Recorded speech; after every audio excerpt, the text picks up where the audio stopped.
का आज रथ यात्रा उत्सव हो रहा है।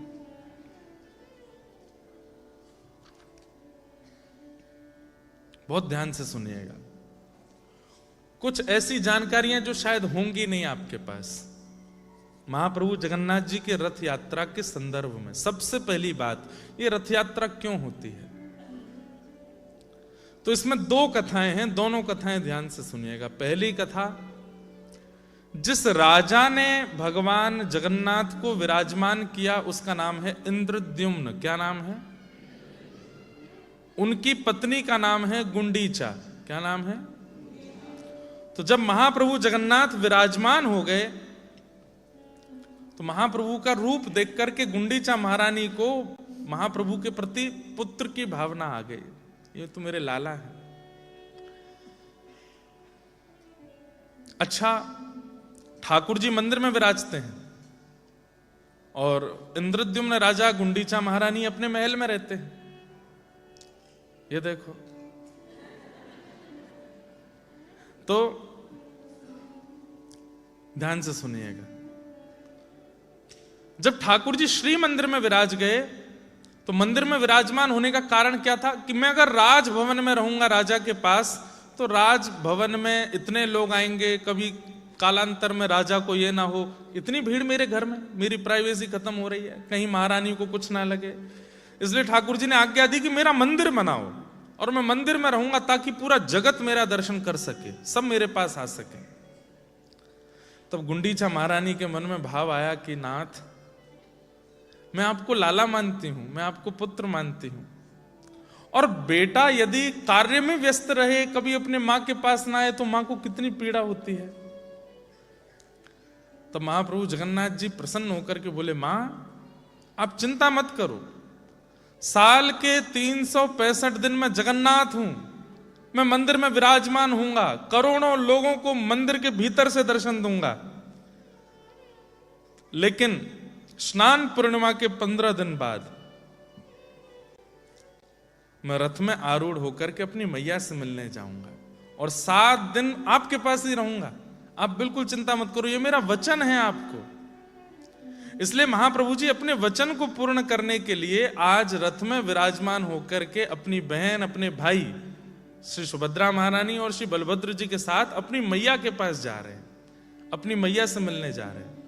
एक कारण, स्कंद पुराण में कहते हैं कि ठाकुर जी का श्री मंदिर में दर्शन करने का तो बहुत फल है, लेकिन गुंडीचा जहां ठाकुर जी कल पहुंचेंगे, कल या कभी कभी परसों भी पहुंचते हैं, 3 दिन भी लगा देते हैं, ज्यादा दूरी नहीं है, लेकिन नेक चलते हैं फिर रुक जाते हैं, सबको दर्शन देते हैं, जो जहां बैठा है सबको देखते हैं। और 3 दिन में ठाकुर जी पहुंचते हैं, फिर 7 दिन वहीं रहते हैं। वहां गुंडीचा में दर्शन करने का इतना बड़ा फल है कि महाप्रभु जगन्नाथ जी का गुंडीचा में ही महाप्रभु जगन्नाथ जी का निर्माण हुआ, इसलिए वो ठाकुर जी की जन्म स्थली है। जहां श्री मंदिर में ठाकुर जी विराजमान होते हैं उसको ब्रह्मवेदी कहते हैं। वो जो स्टेज है जहां ठाकुर जी बैठते हैं उसको ब्रह्मवेदी कहते हैं, और जहां गुंडीचा में ठाकुर जी बैठते हैं उसको जन्मवेदी कहते हैं। वहीं जन्म हुआ है जगन्नाथ जी का। तो ठाकुर जी अपने जन्म स्थान जाते हैं, अपनी मैया के पास जाते हैं, इसलिए बिल्कुल लाला बन जाते हैं, छोटे से लाला।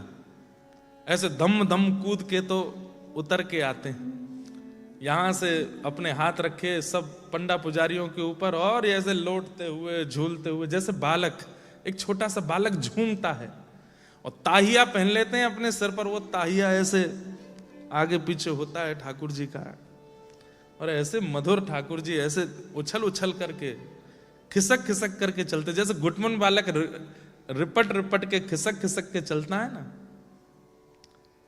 ठुमक चलत रामचंद्र बाजत पैजनिया, ठुमक चलत रामचंद्र बाजत पैजनिया, ठुमक, ऐसे ठुमक ठुमक के चलते हैं ठाकुर जी। और आप में से कितने लोग जगन्नाथपुरी गए? हाथ ऊपर करना। ऊपर वाले, मतलब इतनी जो भी यहां भीड़ बैठी है उसमें से 20% लोग ही गए। कितने लोग नहीं गए वो हाथ ऊपर करो। आज तक जगन्नाथपुरी नहीं गए। चलो चले जाना, पर 3 दिन में यही जगन्नाथ जी का अनुभव आपको करा देंगे, निश्चिंत रहो। बस ध्यान से हमको बोलने देना और सुनते रहना, आपको महाप्रभु जगन्नाथ जी का यही अनुभव होगा। कभी रथ यात्रा के समय जाइए, और जो ठाकुर जी चल के बाहर आते हैं उसको पहुंडी कहते हैं। ठाकुर जी जो सब पंडा पुजारियों, अच्छा कैसे आते हैं, ये हाथ कुछ पंडाओं के ऊपर, ये हाथ कुछ पंडाओं के ऊपर, कुछ नीचे आ जाते हैं, ठाकुर जी की कमर वमर पकड़ लेते हैं। एक ठाकुर जी के पीछे यहां पर रस्सी बांधते हैं, वो पीछे से खींचते हैं, पीछे से खींचते हैं तो नीचे से खिसकते हैं, कभी इधर गिरते हैं, कभी इतने भारी हो जाते हैं कभी कभी कि पंडा पुजारी नीचे दब जाते हैं ठाकुर जी के, जैसे मानो हंस रहे हो, खेल रहे हो उनके साथ। लेकिन इसके पीछे कारण क्या है?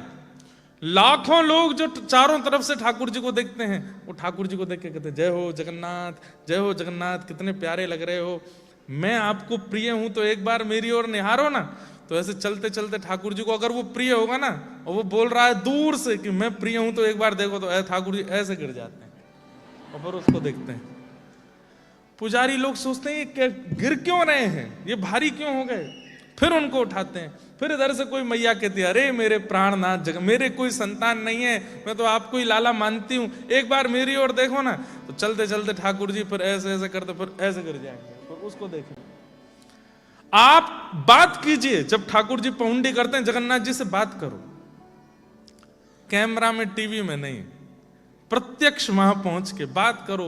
छत पर खड़े होके, अटारी में खड़े होके, भीड़ में खड़े होके कुछ भी पूछ लीजिए, बस ऐसी वस्तु पूछना जिसका उत्तर हां या ना में हो सके। अगर आपने कोई ऐसी वस्तु पूछी जैसे महाप्रभु जी इस जन्म में मुझको मिलोगे आप, तो ठाकुर जी अगर खड़े हैं 5 सेकंड तक नहीं हिले तो समझो नहीं मिलने वाले, खड़े ही। लेकिन जैसे ही आपने पूछा कि हे महाप्रभु जी क्या मुझे प्राप्त हो गए, क्या मेरी भक्ति से आप प्रसन्न हो गए, तुरंत घंटनाद होने लगे और महाप्रभु जी ऐसे ऐसे करके चलने लगे, समझो हाँ बोल रहे हैं मिलूंगा, तू प्रयत्न कर, प्रयास कर, मैं तुझको मिलूंगा। हां या ना में प्रश्नोत्तर चलता है ठाकुर जी का जब पहुंडी करते हुए जाते हैं रथ की ओर। अद्भुत है महाप्रभु जगन्नाथ। तो एक कारण ठाकुर जी की जगन्नाथ उत्सव यात्रा का कि गुंडीचा महारानी बुला रही है, और ठाकुर जी ने वचन दिया है कि मैया मैं हर वर्ष आपसे मिलने आऊंगा, तो ठाकुर जी मिलने जाते हैं। दूसरा कारण चैतन्य महाप्रभु ने प्रकट किया, ध्यान से सुनो। ठाकुर जी को वृंदावन से गए 100 वर्ष हो गए थे, और याद आती है ठाकुर जी को वृंदावन की बहुत। सब लोग इधर देखो, ध्यान से सुनो। 100 वर्ष बाद ठाकुर जी कुरुक्षेत्र गए हैं, और वहां ग्रहण काल के समय पर ठाकुर जी यज्ञ करने गए हैं द्वारिका से।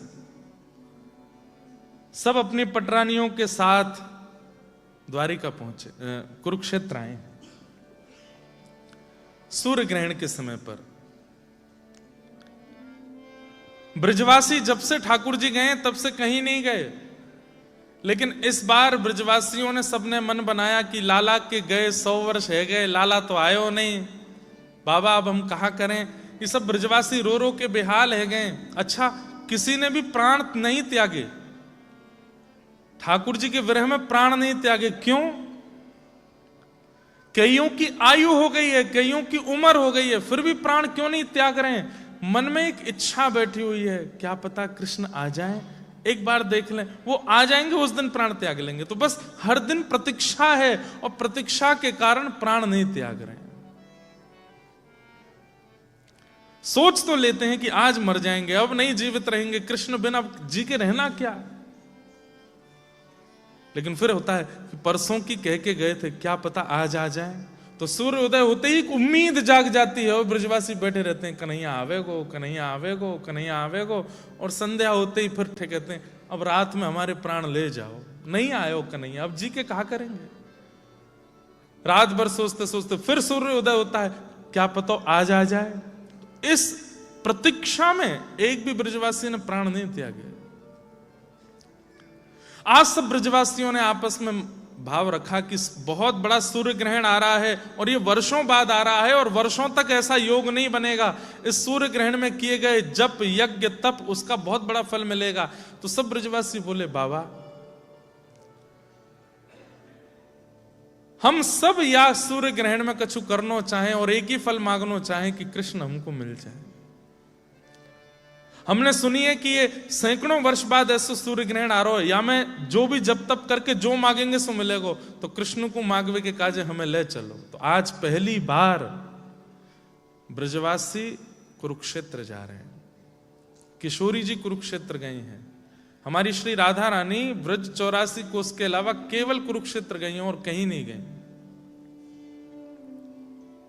अच्छा, इसके पीछे कारण बताऊं।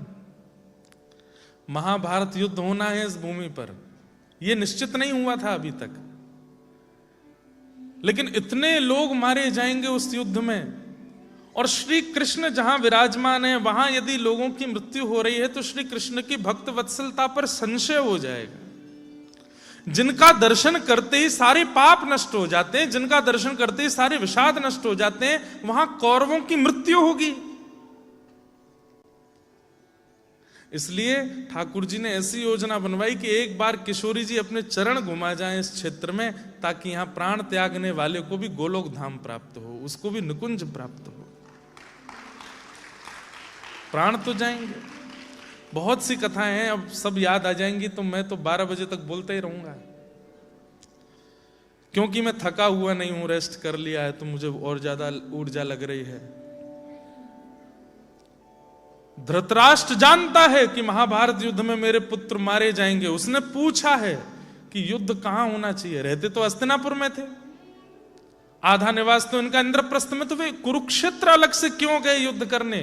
क्योंकि धृतराष्ट्र ने पूछा है कि इस पृथ्वी पर ऐसा कौन सा स्थान है जहां पर मृत्यु होने पर भगवत प्राप्ति हो जाएगी, वहीं युद्ध हो। तब कुरुक्षेत्र का नाम आया। क्यों? किशोरी जी की चरण रस से आच्छादित है, वो ठाकुर जी की चरण रस से आच्छादित है। तो भगवान वहां पहुंच गए। ठाकुर जी का तो तुलसी अर्चन चल रहा था, पुष्प अर्चन चल रहा था, सूर्य ग्रहण का समय। ना द्वारिका वासियों को पता है कि ब्रजवासी आने वाले हैं, और ना ब्रजवासियों को पता है कि द्वारिका वासी यहां पहले से आ चुके हैं, पता नहीं है। ब्रजवासी सब, नंद बाबा, यशोदा, राधा रानी और लाखों ब्रजवासी सब पहुंच गए कुरुक्षेत्र। सूर्य ग्रहण का समय था। भारतवर्ष के कोने कोने से बड़े बड़े लोग आए थे, शिविर लगे हैं, कहीं यज्ञ चल रहा है, अनुष्ठान चल रहा है, हवन होम चल रहा है। तभी उड़ती उड़ती खबर आई कि इस कुरुक्षेत्र में द्वारिकाधीश भी आए हुए हैं। मधुमंगल, श्रीदामा, तन सुखा, मन सुखा, ठाकुर जी के सब सखा दौड़े दौड़े नंद बाबा के पास गए। बोले, बाबा हमने एक खबर सुनी है। बोले, कहा? बोले, लाला आयो है। बोले, कहा कहीं? बोले, लाला आयो है, हमारो कन्हैया आयो है, सब द्वारिका वासीन के संग यहां पे अनुष्ठान करवे आयो है। बाबा लाला को देखो नहीं है बहुत वर्षन से। दरस बिन दुखण लागे नैन, दरस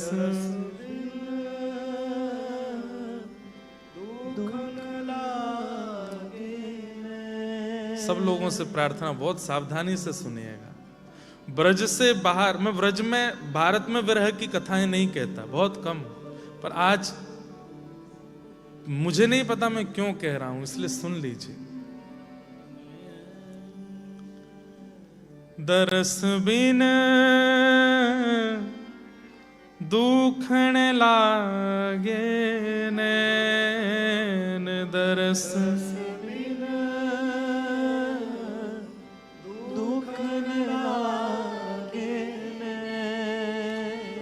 जब से तुम बिछड़े पिय मोरे, जब से तुम बिछड़े पिय मोरे, कबहु न पायो चैन, कबहु न पायो चैन। मीराबाई का पद है। आप लोग अगर पीछे नेत्र बंद करके गाओगे तो सुख मिलेगा। दरस बिन दुखन लागे नैन, दरस बिन दुखन लागे। सबद सुनत मेरी छतिया कांपे, सबद सुनत मेरी छतिया कांपे। बंधुओं, इस पद को वही समझ सकता है जिसने अपने जीवन में विरह का अनुभव किया होगा, बहुत व्याकुल रहा होगा, बहुत पीड़ा का अनुभव जिसने किया होगा, ठाकुर जी से मिलने में जो बहुत विक्षोभ का अनुभव जिसने किया होगा, वही इस पद को समझ सकता है। जब किसी की याद में व्याकुल होते हैं ना, कोई उसका नाम भी बोल देता है ना, तो शरीर के रोंगटे खड़े हो जाते हैं। एडिलेड में अभी कथा थी तो वहां मैंने 8 प्रकार के सात्विक भावों के बारे में चर्चा की थी कि भक्त के अंदर कुछ लक्षण दिखने लगते हैं और वो उसी के अंदर दिखते हैं जिसके अंदर विरह होगा। जो ठाकुर जी के दर्शन करना चाहता है पर दर्शन कर नहीं पाता, धाम जाना चाहता है पर जा नहीं पाता, कथा सुनना चाहता है लेकिन बहुत बाउंडेशन से नहीं जा पाता, प्रसाद पाना चाहता है लेकिन नहीं मिलता। और मुझे ऐसा लगता है ये सारे लक्षण यहां रहने वाले लोगों को तो बहुत ज्यादा होते हैं। वो जब चाहें तब ब्रज नहीं जा सकते, वो जब चाहें तब गुरु का दर्शन नहीं कर सकते, वो जब चाहें तब प्रसाद नहीं पा सकते।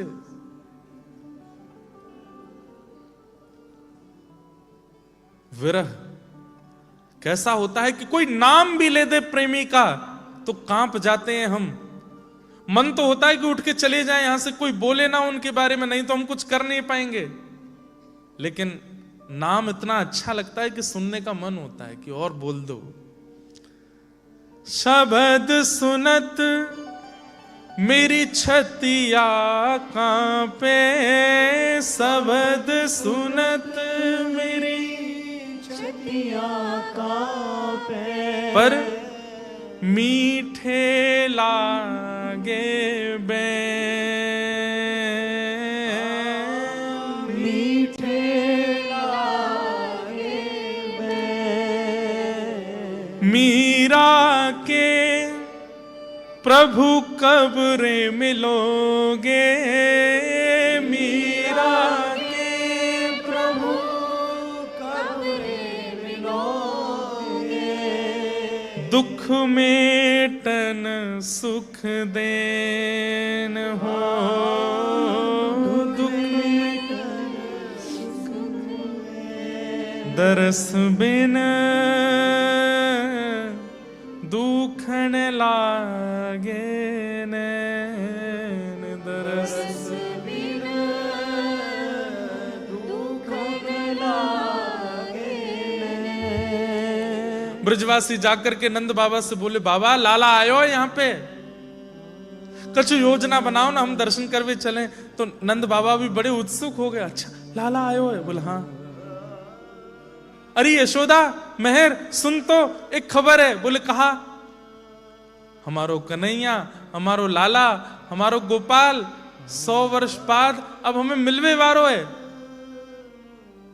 यशोदा मैया के तो प्रेम आश्रु छूटने लगे, बिल्कुल शरीर कांपने लगा। और नंद बाबा ने जाके संभाला। यशोदा मैया बोली कैसे मिलेगो? बोले हमने सुनी है बहु कुरुक्षेत्र आयो भयो है। यशोदा मैया बोली मुंह को ले चलो। मुंह अब तो छटपटाने लगी, जैसे जल बिन मछली वैसे ले चलो, मुंह को ले चलो। 200 वर्ष की अवस्था हो गई है यशोदा मैया की। नंद बाबा लेके जा रहे हैं पर बीच रास्ते में पूछते जा रहे हैं, अरे मधुमंगल? बोले हाँ। कहीं ऐसा तो नहीं है लाला हमको भूल गए हो? कहीं ऐसा तो नहीं है अब द्वारिका को राजा बन गए हो, हम बूढ़े माँ बाप को नहीं जानते हो? और हम तो वाकई वास्तविक माँ बाप हैं भी नहीं। मधुमंगल बोले नहीं, मैं अपने कन्हैया के बारे में सब सुन सकूं, पर मैं एक बात जानूं। बोले कहा, वो हम ब्रजवासी तो बहुत प्रेम करे, वो भले ही राजा बन गए हो, भले ही वाकई 16,000 ब्याह है गए, भले ही वो देवकी वसुदेव को लाला है, लेकिन नंद बाबा यशोदा आप जो हैं वैसो कोई ना है सके वाके काजे। बोले भाई पता तो होगी ना कि हम कौन है। बोले पता होगी, आप चलो तो। जैसे ही द्वारिका के शिविर में पहुंचे, कुंभ की तरह शिविर लगा था, लाखों यदुवंशी वहां यज्ञ कर रहे थे। मधुमंगल ने जाकर के देखा तो हजारों ब्राह्मण चारों तरफ से घेर करके पुष्प अर्चन कर रहे हैं, और बीच में रत्न सिंहासन पर द्वारिकाधीश बैठे नेत्र बंद करके, ग्रहण चल रहा है। इतनी भीड़ थी कि कोई पहुंचा नहीं सकता वहां तक। तभी नंद बाबा यशोदा दोनों ने जैसे ही लाला को देखा, यशोदा मैया तो वहीं मूर्छित होने लगी। क्यों? क्योंकि श्री कृष्ण बंधुओं 16 वर्ष से ऊपर की अवस्था श्री कृष्ण की होती ही नहीं है, वो सदा 16 वर्षीय रहते हैं। ठाकुर जी के भले ही 16,108 ब्याह हो गए, पुत्र हो गए, पौत्र हो गए, परपौत्र हो गए, लेकिन श्री कृष्ण आज भी देखने में 16 वर्ष के ही लगते हैं। क्यों? उनके रेशे नहीं आते, मूछ दाढ़ी नहीं आती, वो सदा कुमार ही रहते हैं, युवा नहीं होते ठाकुर जी, सदा कुमार अवस्था में रहते हैं। ठाकुर जी का रूप देख करके यशोदा मैया तो बिल्कुल मोहित हो गई। कैसे जामे कन्हैया के पास, इतने भीड़ खड़ी है। तभी दूर से मधुमंगल ने अपने मुख पर हाथ रख के जोर से आवाज लगाई, कन्हैया। और वहां तो कोई द्वारिकाधीश बोल रहा है, कोई जगत पिता बोल रहा है, कोई जगन्नाथ बोल रहा है, अनेक अनेक नामों से ठाकुर जी का, और स्पष्ट नाम नहीं बोलते, राजाधिराज, देवकी नंदन, वसुदेव नंदन, बहुत सारी उपाधियां लगाते हैं आगे।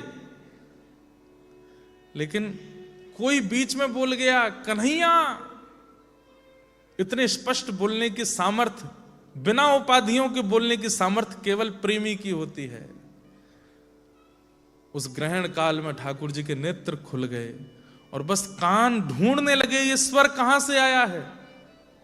और तभी दृष्टि पड़ी तो दूर मधुमंगल खड़ा अपने भुजाएं हिला रहा था। ठाकुर जी ने देखा वो भी वयोवृद्ध हो गया है। लाला मैया आई है। और ये शब्द सुनते ही तो ठाकुर जी अपने सिंहासन पर खड़े हो गए। सब ब्राह्मण विप्रजन लगे हैं वहां अर्चन करने में और ठाकुर जी व्याकुल हो रहे हैं, मार्ग दो, कहां है मैया। और जैसे ही नंद बाबा और यशोदा मैया दूर से ठाकुर जी को दिखाई दिए,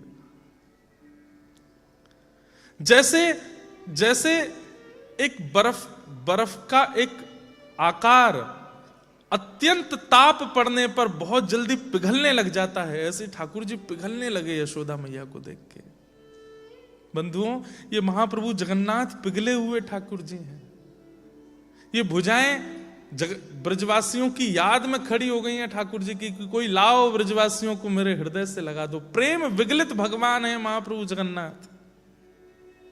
भुजाएं पिघल गई हैं, चरण पिघल गए हैं, अंग पिघल गया है ब्रजवासी और किशोरी जी की याद में।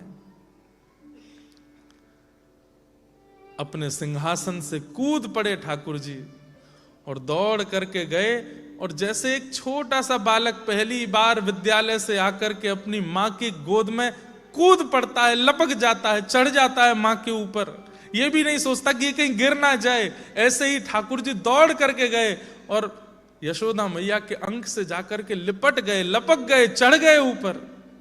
मेरी मैया आई है, मेरी यशोदा मैया आई है, मेरी मैया आई है, ऐसा कहकर के रुदन करने लगे। द्वारिका के लोग और उस ग्रहण में आए हुए सब ब्राह्मण देख रहे हैं और ठाकुर जी मैया की छाती टटोल रहे हैं। मैया बोली, कहां गए हो लाला? मैया मुंह को दूध पिवाए दे अपनो। यशोदा मैया बोली, कैसी बात करे, तेरो ब्याह है गयो, 16,108 पत्नी है, इतनो बड़ो साम्राज्य को तू राजा बन गयो लाला? ना मैया, मुंह को कछु ना पतो, मुंह को दूध पीनो है। और बंधुओं, कैसा दृश्य होगा, 150-200 वर्ष की यशोदा मैया की गोद में नन्हे से लाला की तरह लेट गए ठाकुर जी और उनका दुग्ध पान कर रहे हैं। रुक्मणी, सुभद्रा, भगवान की सब पटरानियां घुटने के बल देख रही हैं, आंखें लाल, बस अश्रु गिर रहे हैं और सब सोच रही हैं ये कैसा प्रेम है ब्रजवासियों से। तभी खबर मिली देवकी मैया को और देवकी मैया निकल करके आई।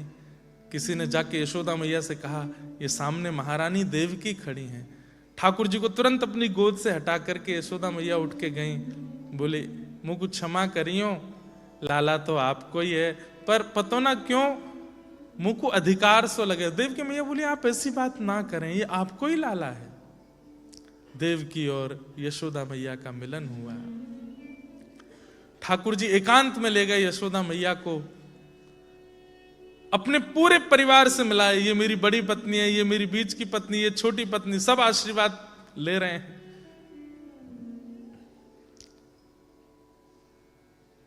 तभी किसी ने ठाकुर जी के कान में कहा, मधुमंगल श्रीदामा में से किसी ने कहा कि किशोरी जी भी आई हैं। और किशोरी जी की बात सुनते ही ठाकुर जी रोक नहीं पाए स्वयं को।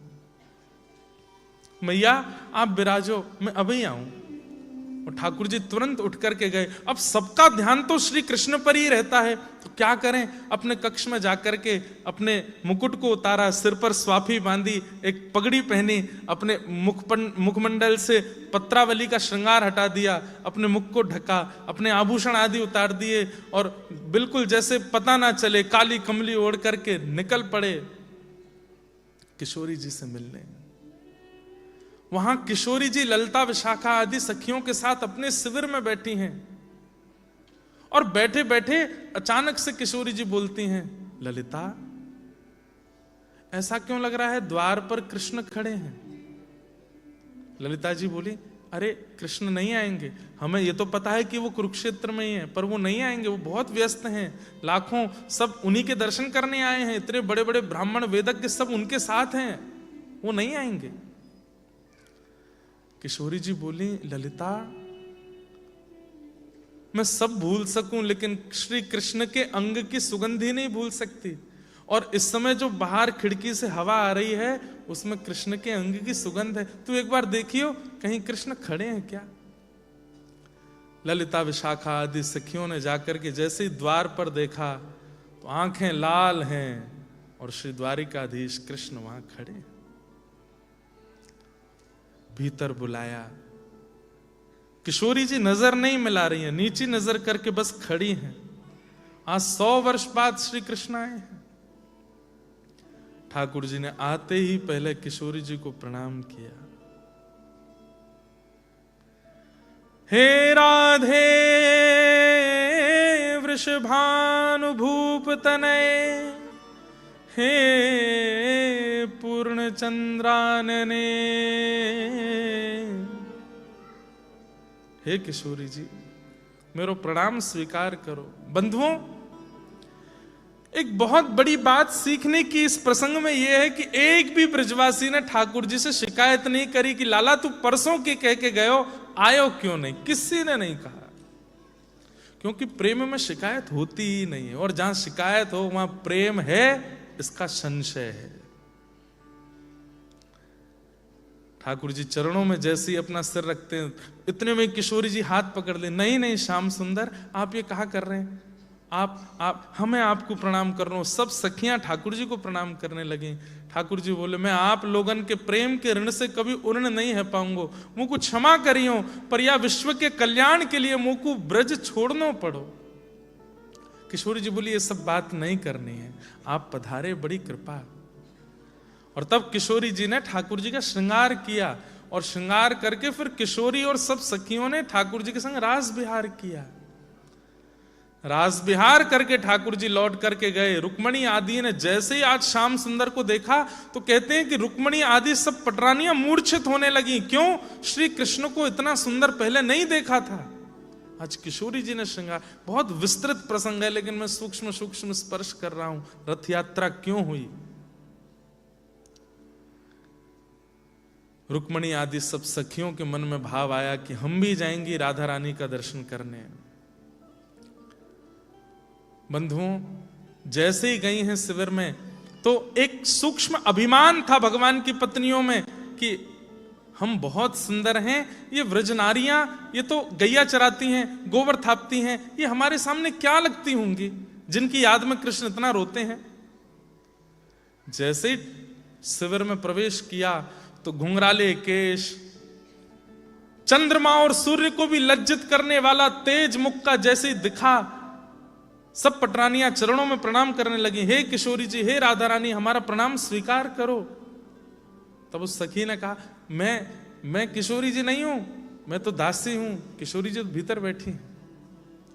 रुक्मणी आदि पटरानियां मन में विचार करने लगी, दासी इतनी सुंदर है तो स्वामिनी कितनी सुंदर होंगी। और अंदर और अंदर और अंदर, मतलब जब मान पूर्ण रूपेण खत्म हो गया, मैं कौन हूं यह भी रुक्मणी जी भूल गई, तब मुख्य द्वार में प्रवेश हुआ और वहां श्री किशोरी जी पौड़ी हैं, सो रहे हैं, लेटी हैं। क्यों? 100 वर्ष से सोई नहीं थी, आज श्री कृष्ण मिले उसके बाद सबसे पहले निद्रा आई है किशोरी जी को और आज सोई है। कहते हैं रुक्मणी जी ने सोते हुए किशोरी जी को देखा। जो रुक्मणी जी कभी श्री कृष्ण के बगैर रह सकती हैं, ये स्वप्न में भी नहीं सोचती थी, आज किशोरी जी के सोते हुए श्री विग्रह को देख करके रुक्मणी जी के मन में भाव आया, मैं द्वारिका छोड़ दूंगी, मैं सब त्याग दूंगी, सदा किशोरी जी के चरणों में रहूंगी। हे ललिता, हे विशाखा, मुझे भी एक सखी बना लो, मुझे भी दासी बना लो निकुंज की। मोहे तो भरोसो है तेरो री किशोरी राधे, मोहे तो भरोसो है तेरो री किशोरी राधे। सब गाओ। मोहे तो भरोसो है तेरो री किशोरी राधे, मोहे तो भरोसो है तेरो री किशोरी राधे, मोहे तो भरोसो है तेरो री किशोरी राधे, मोहे तो भरोसो है तेरो री किशोरी राधे, मोहे तो भरोसो है तेरो री किशोरी राधे, मोहे तो भरोसो है तेरो री किशोरी राधे, मोहे तो भरोसो है तेरो री किशोरी राधे, मोहे तो भरोसो है तेरो री किशोरी राधे, मुक्ति भुक्ति ना मांगत केवल,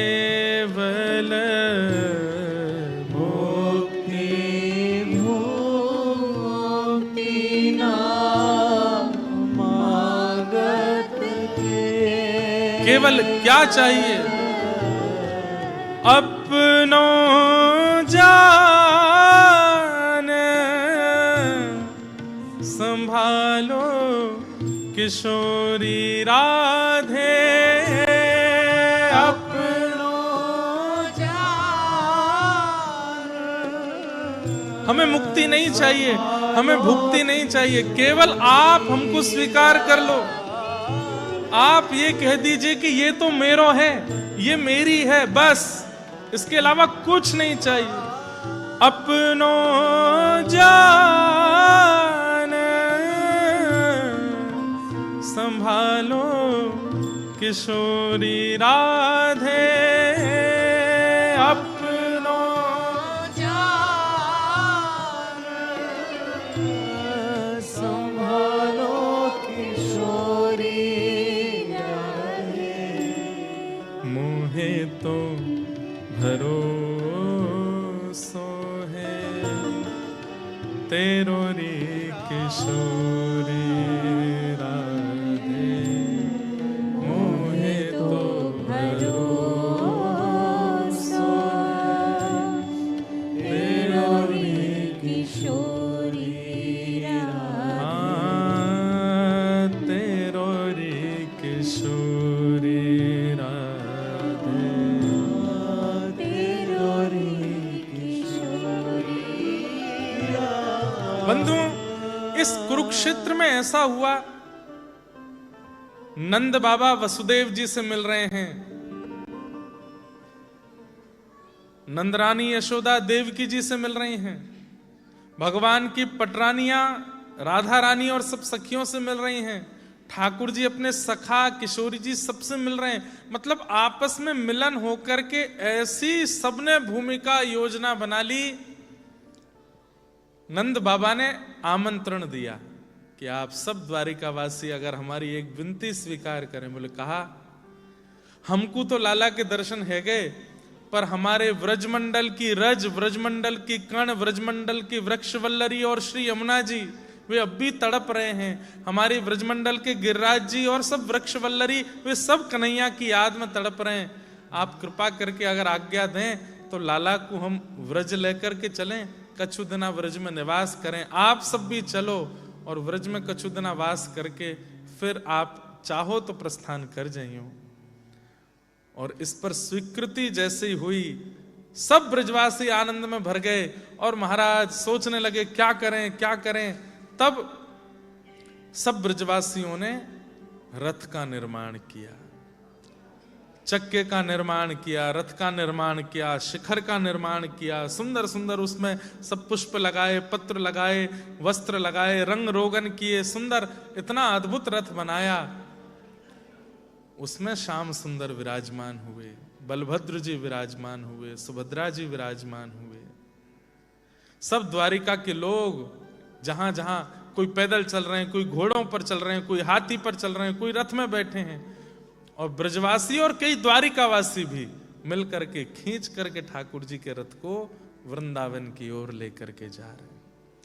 तो जब रथ यात्रा हो रही थी, होती तो इंद्रद्युम्न और गुंडीचा के लिए, लेकिन जैसे ही वहां चैतन्य महाप्रभु पहुंचे, महाप्रभु जी श्री राधा कृष्ण मिलित तनु है, कृष्ण विरह में श्री किशोरी जी चैतन्य महाप्रभु के रूप में रहती हैं। एक अद्भुत लीला है। आपने जैसे रथ पर आरूढ़ होते हुए श्याम सुंदर को देखा, तब आपने इस कथा का प्रचार किया कि अरे ये श्री मंदिर तो द्वारिका है और गुंडीचा वृंदावन है। हम सब ब्रजवासी खींच करके महाप्रभु जगन्नाथ को वृंदावन लेकर के जा रहे हैं। गुंडीचा यशोदा मैया है और ठाकुर जी अपनी यशोदा से मिलने के लिए जा रहे हैं। इस भाव से महाप्रभु जगन्नाथ जी की रथ यात्रा होती है। आहा, इस भाव से महाप्रभु जगन्नाथ रथ में विराजमान होते हैं।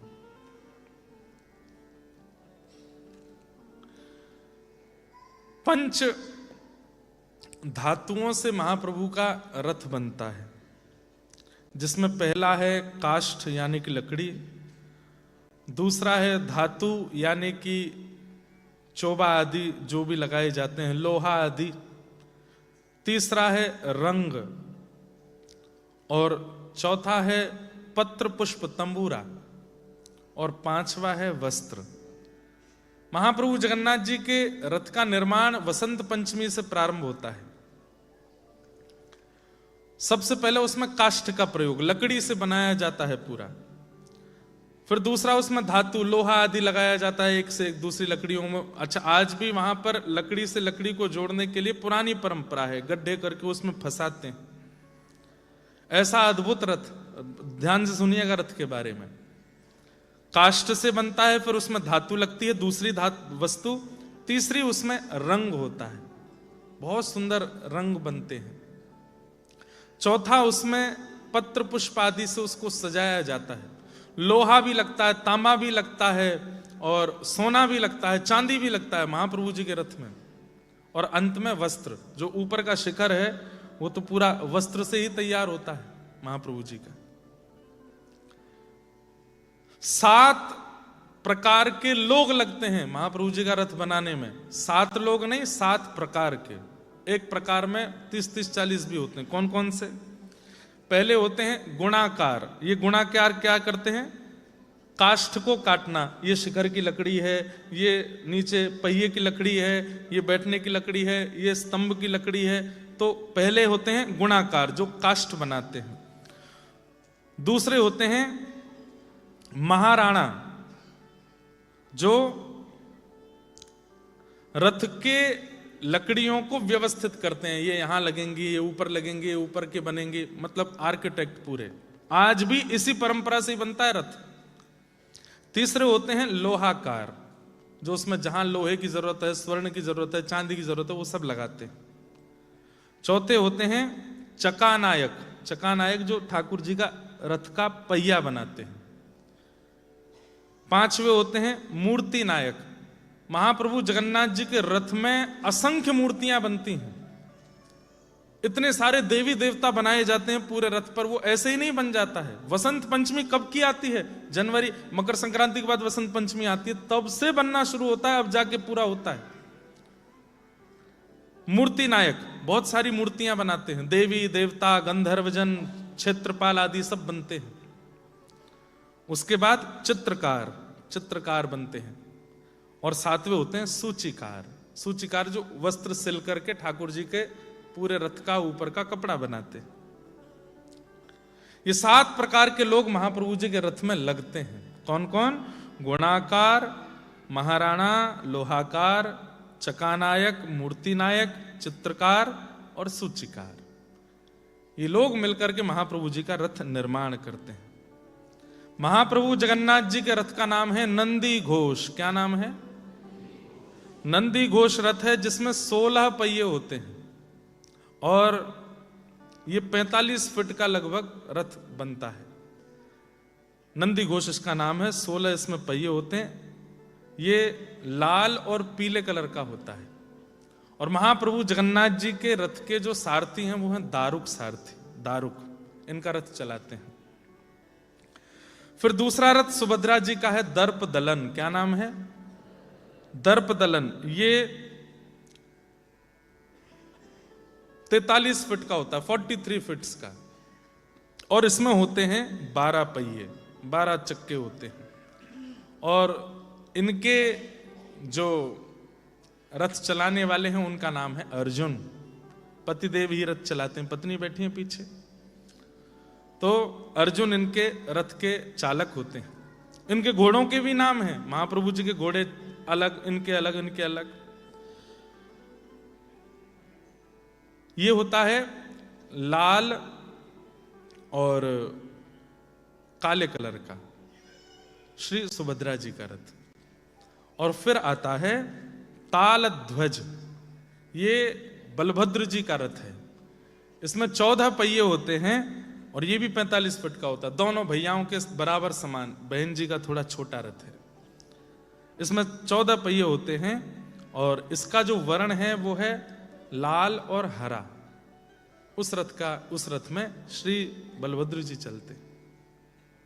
और इनका रथ चलाती हैं मालिनी। ये 3 रथ इस प्रकार से चलते हैं। अब इसमें एक बात, शास्त्राज्ञा करते हैं रथ का संकेत क्या है, भगवान क्या सिखाते हैं रथ से। तो 5 धातुओं से रथ का निर्माण होता है। काष्ठ से, रंग से, धातु से, पुष्प पत्रों से और वस्त्र से। ऐसे ही हमारा शरीर भी 5 धातुओं से बनता है। कौन कौन से धातु हैं?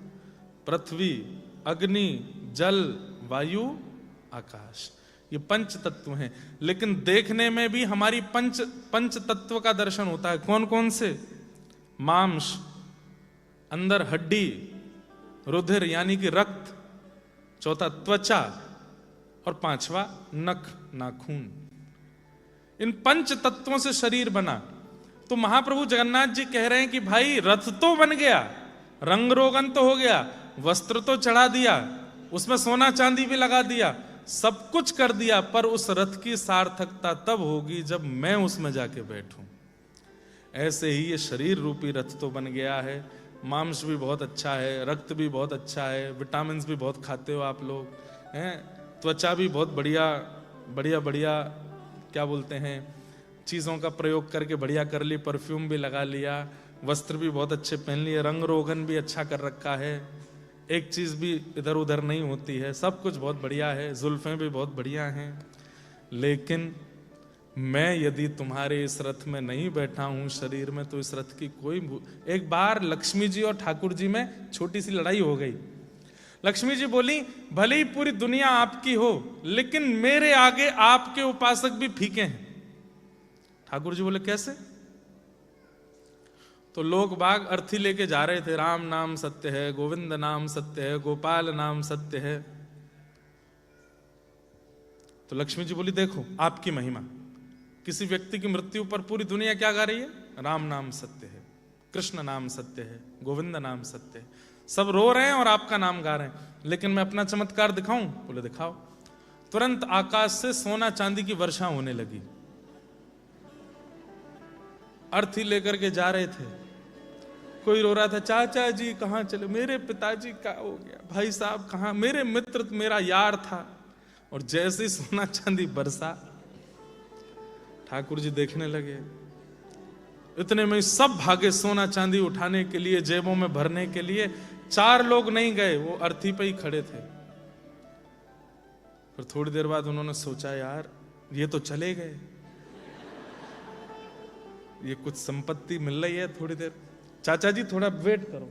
नीचे रख के गए, उठा के लाए, थोड़ी अपनी जेबों में भर लिया। लक्ष्मी जी बोली, देखा आपने, पूरा विश्व भले ही आपका है, पर मेरा प्रभाव कितना है देख रहे हैं आप? आपके भजनानंदी भजन छोड़ के भाग जाते हैं।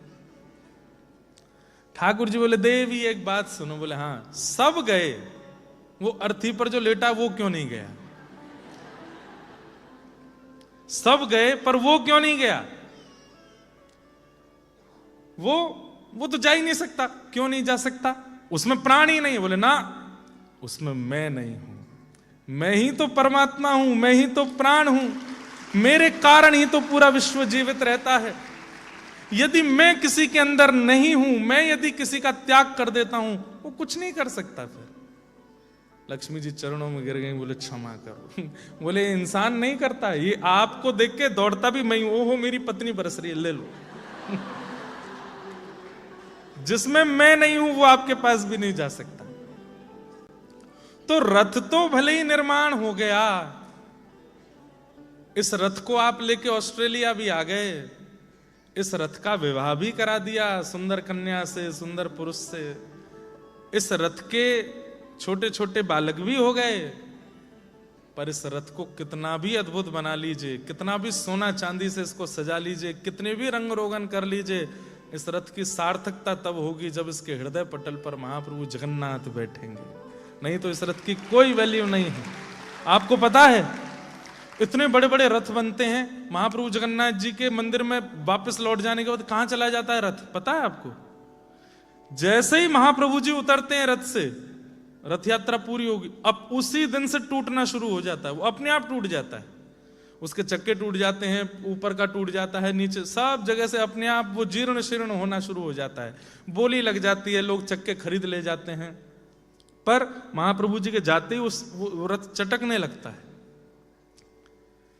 तो इसलिए शरीर है, पर इसमें अगर महाप्रभु नहीं बैठे हों तो फिर शरीर का क्या फायदा? तन तो है, पर इस तन में ठाकुर जी को विराजमान करो। महाराज जब ये रथ बना ना ठाकुर जी का, तो इस रथ में कैसे कैसे रंग हैं, कैसी कैसी मूर्तियां हैं, इसमें कैसे कैसे भाव हैं। मैंने 20% बताया है, अभी इस पर बहुत सारी बातें हैं जो रथ के अंदर हैं, हमको पता ही नहीं है। कितनी मूर्तियां बाहर दिखती हैं, कितनी मूर्तियां ऐसी जो भीतर हैं वो दिखती ही नहीं है। देवताओं का स्थान होता है, दैत्यों का भी स्थान होता है, सबको ठाकुर जी स्थान देते हैं, सबका कल्याण करते हैं। भूत प्रेत पिशाच जितने भी पूरे विश्व के होते हैं रथ यात्रा में सब मुक्त हो जाते हैं, क्योंकि महाप्रभु जी आके सबको दर्शन दे देते हैं। अंतिम दिन एक अधरपना नाम का एक प्रसाद होता है, वो अधरपना जैसे ही वो 3 घड़े फोड़े जाते हैं महाप्रभु जी के आगे, उसको कोई स्पर्श भी नहीं करता, उसका पान सब भूत प्रेत करते हैं, पा करके सब मुक्त होके चले जाते हैं। ये आगामी 7, 8, 10 दिन जो हैं रथ यात्रा के अति पवित्र हैं। महाप्रभु जगन्नाथ रथ में आरूढ़ हो जाते हैं और आरूढ़ होकर के ये करते हैं। तो इस रथ का अब एक कथा ऐसी है कि ऐसा महाप्रभु जी का रथ बनता है, ये पूरे भारत में जब प्रचार होने लगा, सोशल मीडिया था नहीं आज से 500 साल पहले, कानों से कान एक के बाद एक जब ये बात जाने लगी, तब ये बात पहुंची कहां? गोस्वामी तुलसीदास जी के कानों में, जिन्होंने रामचरितमानस की रचना की, गोस्वामी तुलसीदास जी जिन्होंने हनुमान चालीसा की रचना की। जैसे ही उनको ये बात पता चली कि एक नंदी घोष नाम का रथ है, उसमें इतनी मूर्तियां बनती हैं, ऐसी लकड़ी से बनता है, ऐसा बनता है, ऐसे कपड़े बनते हैं, यहां सोना लगता है, यहां चांदी लगता है, आदि आदि, तब बताने वाले से पूछने लगे इस रथ के बारे में तुम कहां से सुन के आए हो? तो बोले अरे जगन्नाथपुरी में महाप्रभु जगन्नाथ जी का रथ ऐसा ही बनता है। तो गोस्वामी तुलसीदास जी के नेत्र सजल हो गए। बोले क्यों सजल हुए? बोले क्योंकि मेरे मन में रामचरित्र प्रकट हो रहा है और मुझे जैसा जैसा दिखता है मैं लिखता जा रहा हूं। जिस विजय रथ पर बैठ करके प्रभु श्री राम ने रावण का वध किया, वो रथ ऐसा ही था जैसा तुमने वर्णन किया है। ये नंदी घोष रथ जिसमें महाप्रभु जगन्नाथ बैठते हैं, ये वही रथ है जिस रथ में बैठ करके प्रभु श्री राम ने जाकर के उसकी नाभि में प्रहार करके रावण का वध किया था। ये विजय रथ भी है। इस बात का प्रमाण किसने दिया? गोस्वामी तुलसीदास जी ने। ऐसे महाप्रभु जगन्नाथ आज रथ पर आरूढ़ हुए हैं। अहे नीलशयन प्रबलमतवारण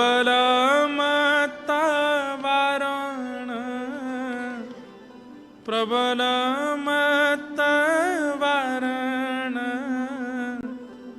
मुआरतनलिनी बनकुकर दलन अहे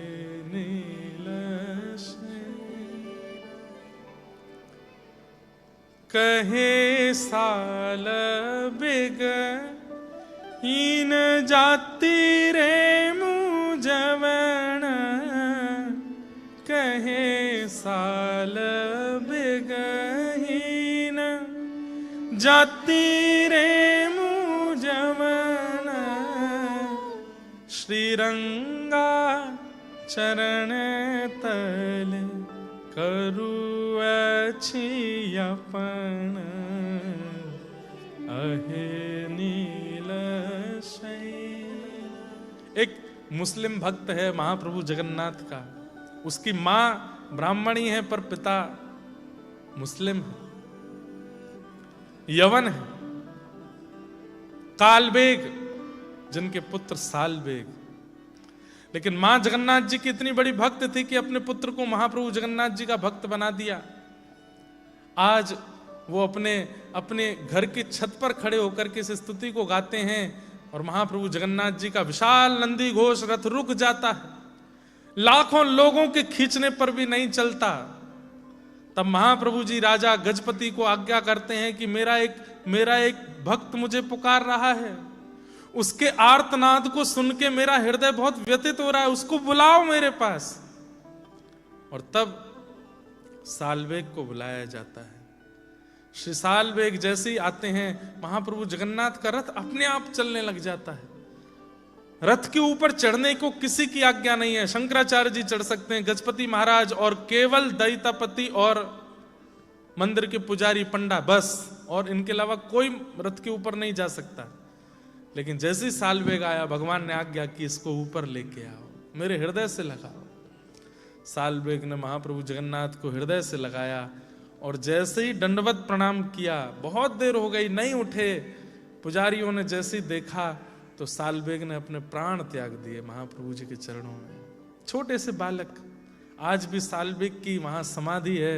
महाप्रभु जगन्नाथ जी का रथ जैसे ही श्री मंदिर से चलता है, थोड़ी दूर जाके अपने आप रुक जाता है, खींचते रह जाते हैं लोग, नहीं बढ़ता आगे।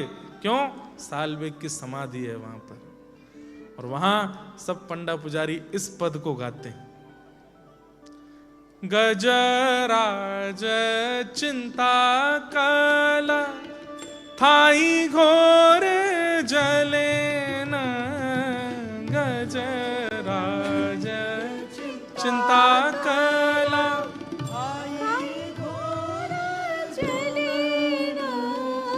चक्र पेशी नक्रनासी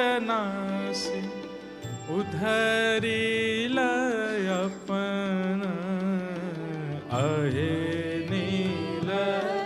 उड़िया भाषा में है, प्रबल मत वारण, प्रबल मत वारण, मुआरत नलिनी बन कुकर दलन अहे नीलशे। प्रबल मता वरण, प्रबल मता वरण, मुआरत नलिनी बन कुकर दलन अहे नीलशे। सालवेग स्तुति गाते हैं और महाप्रभु जगन्नाथ मदमस्त होकर के एक भाव से, निकुंज भाव से तो अब द्वारिका से वृंदावन जा रहे हैं, और वास्तविक भाव से इंद्रद्युम्न राजा और गुंडीचा पर कृपा करने जा रहे हैं। ऐसे महाप्रभु जगन्नाथ रथ पर आरूढ़ होकर के निकले। बंधुओं, एक छोटी सी बात और बता दूं। निर्गुण और सगुण दो प्रकार के उपासक होते हैं। निर्गुण उपासक कौन? जो किसी मूर्ति को नहीं मानते, जो किसी भगवान की आकृति को नहीं मानते, जिनके लिए भगवान शून्य है, भगवान निराकार है, निर्गुण है, उनके कोई गुण नहीं, कोई आकृति नहीं, कोई रूप स्वरूप नहीं है। पहले निर्गुण ही थे, निर्गुणी ही थे इस पृथ्वी पर, तब आकृति नहीं थी भगवान की। तब वे सब निर्गुणी बैठ करके भगवान का स्मरण करते थे। उनके लिए भगवान की आकृति क्या है? काला आकाश, अमावस्या की रात्रि जैसी, बस नेत्र बंद करके कुछ नहीं दिखता है, उसी का चिंतन वे करते रहते हैं। यही परमात्मा है। एक दिन शब्द सुनाई दिया, मेरे प्रिय भक्तों, तुम मेरा स्मरण तो करते हो, मेरा चिंतन तो करते हो, पर इससे केवल, तानपुरा थोड़ा हल्का, पर इससे केवल तुमको सुख मिलता है, मुझको नहीं मिलता। तुम मेरा नेत्र बंद करके स्मरण करते हो, जो सिद्धि प्राप्त करना चाहते हो प्राप्त हो जाती है, मुक्ति प्राप्त करना चाहते हो प्राप्त हो जाती है, जो उपलब्धि प्राप्त करना चाहते हो प्राप्त हो जाती है, पर मेरा क्या? तब सब निर्गुणी भक्तों ने कहा, नाथ आपको सुख कैसे मिलेगा? बोले, मेरा सुख तो है, मेरे उत्सव करो, मेरा स्नान कराओ, मेरा श्रृंगार करो, आरती करो, मेरे सामने नाचो गाओ, उछल करके मेरा भोग लगाओ, खूब प्रेम करो, जैसे एक संसार में संबंध निभाया जाता है मेरे साथ निभाओ। तब निर्गुण भक्तों ने कहा, आपकी तो कोई आकृति नहीं है, फिर हम कैसे करें? हे नाथ, जब शब्द सुनाई दे रहा है तो इसका मतलब मुख भी है, तो कृपा करके हमें अपने मुख का दर्शन कराओ ना। तब कहते हैं उस विशाल निर्गुण निराकार ब्रह्म जो सबके चित्त में बैठा था, तो सबसे पहला अधर दिखाई दिया, महाप्रभु जगन्नाथ जी का अधर, वो लाल लाल प्रसन्न मुद्रा का अधर। महाप्रभु जगन्नाथ जी का रूप कैसा है? बिल्कुल काली निशा, और उसमें केवल दो ही चीज दिखती हैं, अधर और नेत्र। तो सबसे पहले अधर दिखाई दिए, अधर देख करके सब निर्गुण निराकारी प्रसन्न हो गए, जय हो, क्या सुंदर अधर हैं ठाकुर जी के। अच्छा, महाप्रभु जगन्नाथ जी के दो ही अंग दिखते हैं ज्यादातर, मुख, अधर और नेत्र। इसका तात्पर्य क्या है? अधर का मतलब, अधर इस बात का प्रमाण है कि ये बोलवे वाले ठाकुर जी हैं, ये बोलते हैं, कोई सुनने वाला चाहिए। कोई सुनने वाला यदि हो तो ये उससे बात करते हैं, ये बोलते हैं ठाकुर जी। अधर का दर्शन करके सब निर्गुण निराकारी भक्त प्रसन्न हो गए। तब कहा कि नाथ, अधर तो दिख गए, पर अधर है, शब्द है, तो हो सकता है नेत्र भी होंगे, कृपा करके अपने कमल नेत्रों का भी दर्शन कराओ। तब सबसे पहले भगवान के चकानयन प्रकट हुए। मतलब इस ब्रह्मांड में यदि ब्रह्म का सबसे प्रथम दर्शन यदि कोई हुआ तो वो महाप्रभु जगन्नाथ जी के रूप में हुआ। सबसे पहले दिखने वाले ठाकुर जी के नेत्र और अधर ऐसे ही थे। इसके बाद कमल नेत्र हो गए, मयूर नेत्र हो गए, कटाक्ष नेत्र हो गए, आदि आदि हो गए, पर सबसे प्रथम दृष्टिगोचर मानवों ने यदि भगवान के रूप को किया तो वो महाप्रभु जगन्नाथ जी का रूप था। अच्छा, महाप्रभु जगन्नाथ जी के नेत्र इतने बड़े बड़े क्यों हैं? तो कहते हैं ठाकुर जी ने अपने नेत्र इतने खोले, अधर हैं, मुख है, बोलने वाले ठाकुर हैं, कोई सुनने वाला चाहिए, और दूसरा नेत्र यानी कि देखने वाले ठाकुर जी हैं। जगन्नाथ जी के दर्शन की प्रधानता कम है, स्वयं को जगन्नाथ जी को दिखाने की प्रधानता जा रहा है। नाथ, हम आए, हमें देख लो। आप नहीं देख पाओगे उनको, वो देखते हैं आपको। और कभी महाप्रभु जी का दर्शन करो रथ यात्रा में या स्नान पूर्णिमा पर, पुरी के किसी भी कोने में खड़े हो जाओ जहां से महाप्रभु जी दिख रहे हो, आपको यही लगेगा कि वो आपको देख रहे हैं, उनकी दृष्टि आप पर ही है। भले ही हजारों लोग, लाखों लोग आपके सामने, पर ऐसा लगेगा ये मुझे ही देख रहे हैं। और महाप्रभु जगन्नाथ जी की पलक नहीं है। क्यों नहीं है पलक? बोले कि अगर लोग मेरे दर्शन करने आएंगे, इतनी भीड़ होगी, और कहीं बहुत जल्दी जल्दी में सबको दर्शन करने हो, और एक क्षण के लिए मेरे सामने आया, कहीं उसकी पलक इतनी देर गिर गई और फिर किसी ने धक्का मार के बाहर कर दिया तो मुझे देख ही नहीं पाएगा। तो इसलिए मेरी पलक नहीं है, तुम मुझे नहीं देख पाओ, मैं तुमको देख लूंगा, मेरी दृष्टि तुम पर पड़ जाएगी। ऐसे महाप्रभु जगन्नाथ। तो ब्रह्मांड में सबसे पहले ब्रह्म के आकृति का यदि दर्शन हुआ तो वो महाप्रभु जगन्नाथ के रूप में हुआ। इसीलिए भाव से गाओ, जगन्नाथ चकानयन, जगन्नाथ चकानयन, नीलाचल वारे, तू न संभाले तो हमें कौन संभाले। ओ न संभाले तो हमें कौन संभाले। हाँ, तू न संभाले तो हमें कौन संभाले। हो तू न संभाले तो हमें कौन संभाले। हे जगन्नाथ चकानयन, जगन्नाथ चकानयन, नीलाचल वारे, तू न संभाले तो हमें कौन संभाले। तू न संभाले तो हमें कौन संभाले।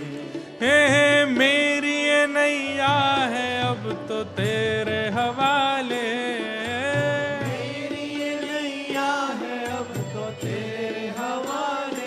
हाँ मेरी ये नैया है अब तो तेरे हवाले। मेरी ये नैया है अब तो हमें तू न संभाले तो हमें कौन संभाले हो। तू न संभाले तो हमें कौन संभाले। हाँ तू न संभाले तो हमें कौन संभाले हो। तू न संभाले तो हमें। ऊंचे स्वर में गाओ। मेरे प्रभु जगन्नाथ चकानैन जगन्नाथ चकानैन नीलाचल वारे तू न संभाले तो हमें कौन संभाले हो। तू न संभाले तो हमें कौन संभाले। हाँ तू न संभाले तो हमें कौन संभाले हो। तू न संभाले तो हमें कौन संभाले। हे बलभद्र सुभद्रा संग आप विराजे। बलभद्र सुभद्रा संग आप विराजे। बलभद्र सुभद्रा संग आप विराजे। बलभद्र सुभद्रा संग आप विराजे। ओ हमें तू न संभाले तो हमें कौन संभाले हो। तू न संभाले तो हमें कौन संभाले। हाँ तू न संभाले तो हमें कौन संभाले हो। तू न संभाले तो हमें कौन संभाले। मेरे प्रभु मेरे प्रभु। आपकी संख्या तो हजारों में है लेकिन लग रहा है कि 10-20 लोग गा रहे हों। अरे ऐसे नहीं, पूरे स्वर में जोश में गाओ। हमें पता है काम से सीधे आए हो, थक रहे होंगे, लेकिन आज महाप्रभु जगन्नाथ रथ में विराजमान हुए हैं। भाव से यही सोचो कि महाप्रभु जगन्नाथ की रथ यात्रा में हम सम्मिलित हो रहे हैं और रथ सामने ही खड़ा है। उस भाव से गाओ।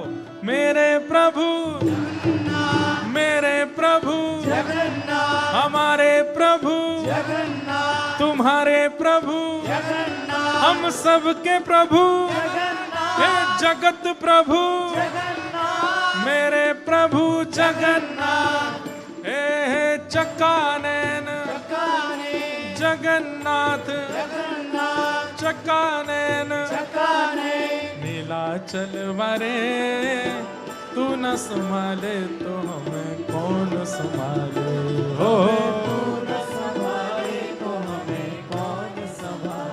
हाँ तू न संभाले तो हमें कौन संभाले हो।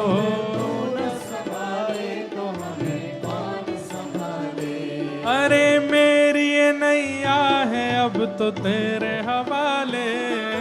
मेरी नैया है अब तो तेरे हवाले। हाँ मेरी ये नैया है अब तो तेरे हवाले। मेरी नैया है अब तो तेरे हवाले। ओ हमें तू न संभाले तो हमें कौन संभाले हो। तू न संभाले तो हमें कौन संभाले। हाँ तू न संभाले तो हमें कौन संभाले हो। तू न संभाले तो हमें कौन संभाले। मेरे प्रभु जगन्नाथ जगन्नाथ चकानैन चकानैन ऐसे नहीं गाना है। हे जगन्नाथ जगन्नाथ चकानैन चकानैन जगन्नाथ जगन्नाथ चकानैन चकानैन नीलाचल वारे तू न संभाले तो हमें कौन संभाले हो। तू न संभाले तो हमें कौन संभाले। हाँ तू न संभाले तो हमें कौन संभाले हो। तू न संभाले तो हमें कौन संभाले। अरे तुम्हें छोड़ जाऊं अब मैं किसके दुआरे। तुम्हें छोड़ जाऊं अब मैं किसके द्वारे। हाँ तुम्हें छोड़ जाऊं अब मैं किसके दुआरे। तुम्हें छोड़ जाऊं अब मैं किसके द्वारे। ओ हमें तू न संभाले तो हमें कौन संभाले हो। तू न संभाले तो हमें कौन संभाले। हाँ तू न संभाले तो हमें कौन संभाले हो। तू न संभाले तो हमें कौन संभाले। मेरे प्रभु जगन्नाथ जगन्नाथ चकानेन चकाने जगन्नाथ जगन्नाथ चकानेन चकाने हे जगन्नाथ जगन्नाथ चकाने चकाने जगन्नाथ जगन्नाथ चकानेन चकाने नीलाचल मारे तू न संभाले तो हमें कौन संभाले हो। तू न संभाले तो हमें कौन संभाले। ओ तू न संभाले तो हमें कौन संभाले हो। तू न संभाले तो श्री जगन्नाथ महाप्रभु की।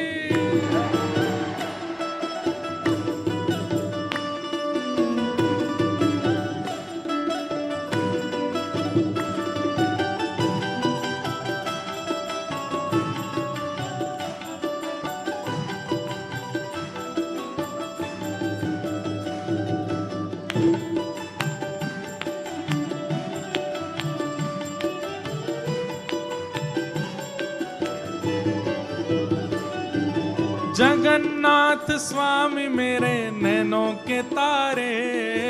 जगन्नाथ स्वामी मेरे नैनों के तारे।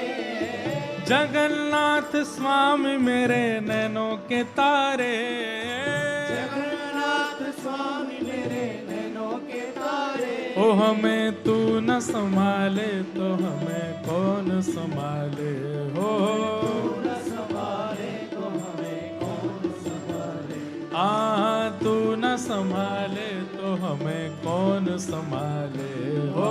तू न संभाले तो हमें कौन संभाले। मेरे प्रभु जगन्नाथ जो पूरी ऊर्जा में नहीं बोलेगा उसको अपने बगल वाले की कसम है आज।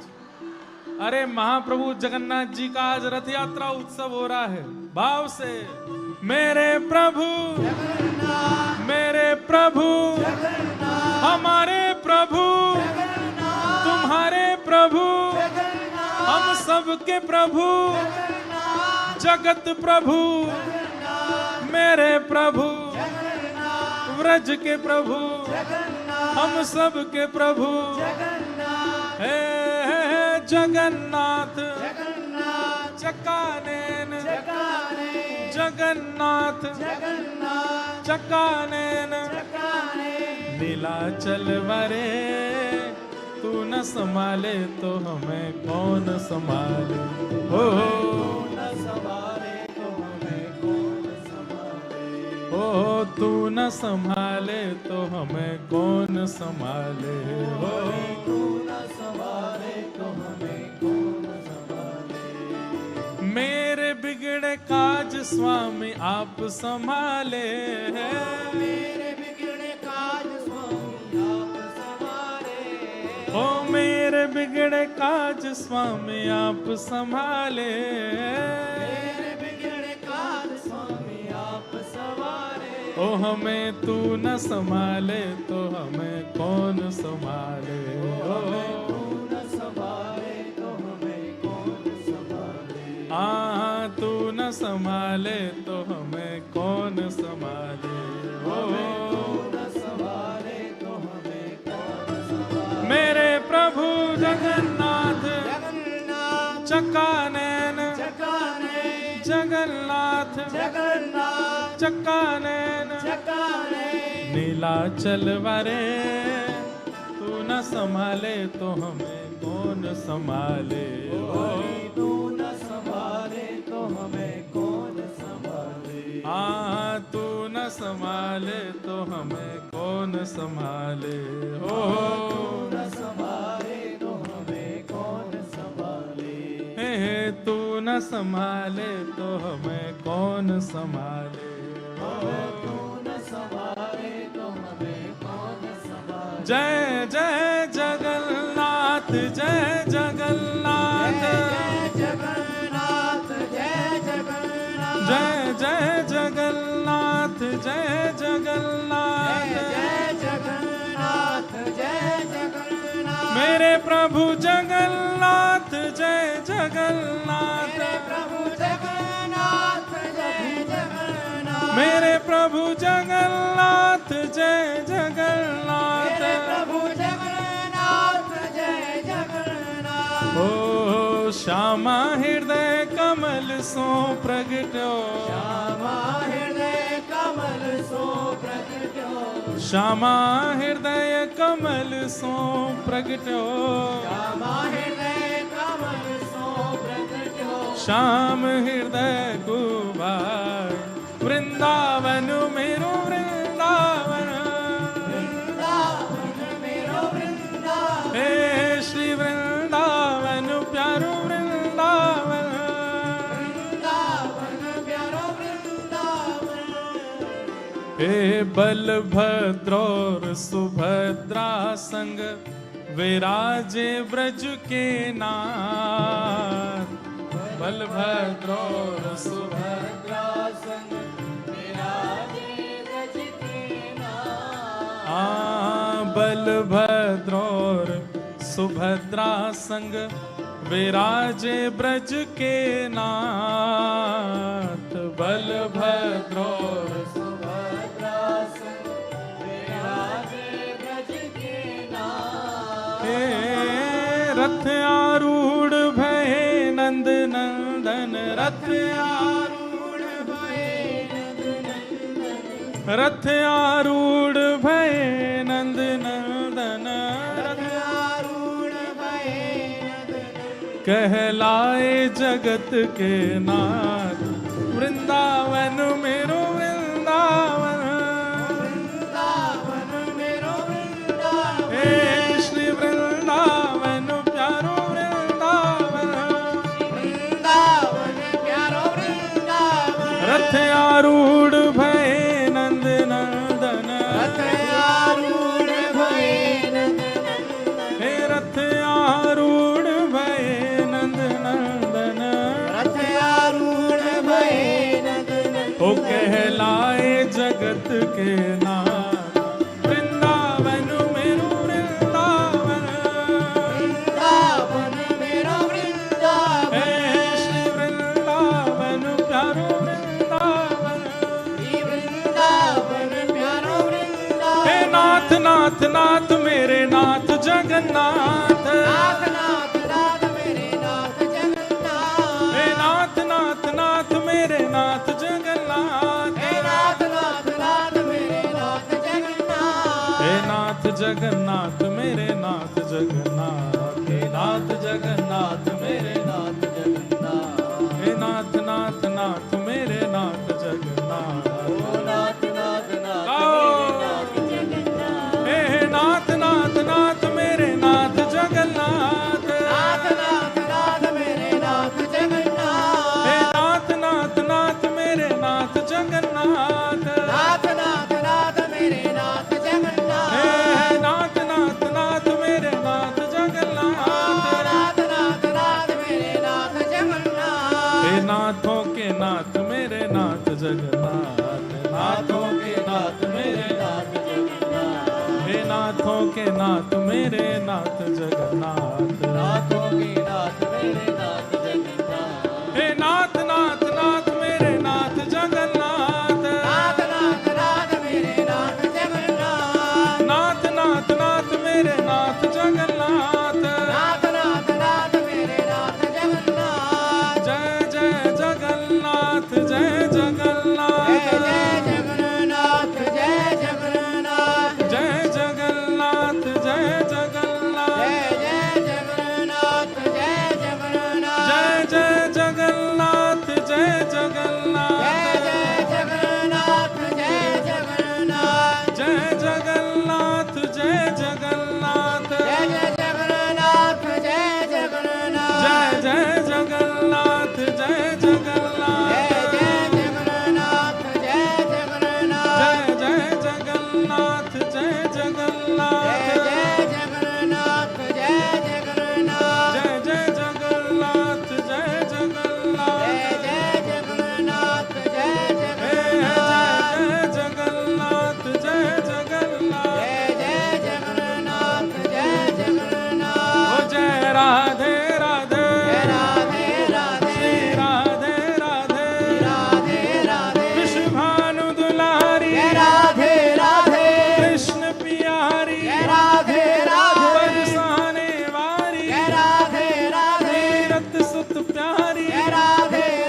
जगन्नाथ मेरे नाथ जगन्नाथ, नाथ जगन्नाथ मेरे नाथ जगन्नाथ, नाथ जगन्नाथ मेरे नाथ जगन्नाथ, नाथ जगन्नाथ मेरे नाथ जगन्नाथ, हे नाथ नाथ नाथ मेरे नाथ जगन्नाथ, नाथ नाथ नाथ मेरे नाथ जगन्नाथ, हे नाथ नाथ नाथ मेरे नाथ जगन्नाथ, नाथ नाथ नाथ मेरे नाथ जगन्नाथ, व्रज के गोपाल भजो नाथ जगन्नाथ, व्रज के गोपाल भजो नाथ जगन्नाथ, हे यशोदा के लाल भजो नाथ जगन्नाथ, यशोदा के लाल भजो नाथ जगन्नाथ, हे नाथ नाथ नाथ मेरे नाथ जगन्नाथ, हे नाथ नाथ नाथ मेरे नाथ जगन्नाथ, बलभद्र सुभद्रा संग नाथ जगन्नाथ, बलभद्र सुभद्रा संग नाथ जगन्नाथ, हे बलभद्र सुभद्रा संग नाथ जगन्नाथ, बलभद्र सुभद्रा संग नाथ जगन्नाथ, आज रथ पे आरूढ़ भय नाथ जगन्नाथ, आज रथ पे आरूढ़ भये नाथ जगन्नाथ, हे रथ पे आरूढ़ भय नाथ जगन्नाथ, रथ पे आरूढ़ भये नाथ जगन्नाथ, हम सब कृत कृत्य भय नाथ जगन्नाथ, हम सब कृत कृत्य भये नाथ हे जगन्नाथ, नाथ नाथ नाथ मेरे नाथ जगन्नाथ, हे नाथ नाथ नाथ मेरे नाथ जगन्नाथ, कोई नहीं अनाथ क्योंकि नाथ जगन्नाथ, कोई नहीं अनाथ क्योंकि नाथ जगन्नाथ, यहाँ कोई नहीं अनाथ क्योंकि नाथ जगन्नाथ, कोई नहीं अनाथ क्योंकि नाथ जगन्नाथ, मेरे नाथ नाथ नाथ मेरे नाथ जगन्नाथ, नाथ नाथ नाथ मेरे नाथ जगन्नाथ, श्री जगन्नाथ जगन्नाथ जगन्नाथ रक्ष माम, महाबाहु महाबाहु महाबाहु पाहि श्री जगन्नाथ महाप्रभु प्रभु की जय, बलभद्र सुभद्रा महारानी की, श्री सुदर्शन जी महाराज की, नीलाचल धाम की, नील चक्र की, जय। रथ यात्रा महोत्सव की, श्री वृंदावन धाम की, गिरिराज धरण की, श्याम सुंदर श्री यमुने महारानी की, पूछरी के लौटा की, हुप हुप प्यारे, क्या बात है बंसी वारे, शाबाश है, सबको जय श्री कृष्ण, जय सिया राम, जय श्री राम, जय जगन्नाथ, जय जगन्नाथ, जय जगन्नाथ, जय जगन्नाथ, जय जगन्नाथ। जय जगन्नाथ। आप सबको खूब खूब रथ यात्रा की बधाई। हमारा तो मन नहीं भर रहा है, गाते रहें नाच लें, बस ऐसा इच्छा हो रही है। वंस मोर, कोई हम कोई गायक हैं जो वंस मोर कर रहे हो? ये गायकों के आगे करना चाहिए वंस मोर, हमारे आगे नहीं। हमारे आगे तो कहो महाराज जी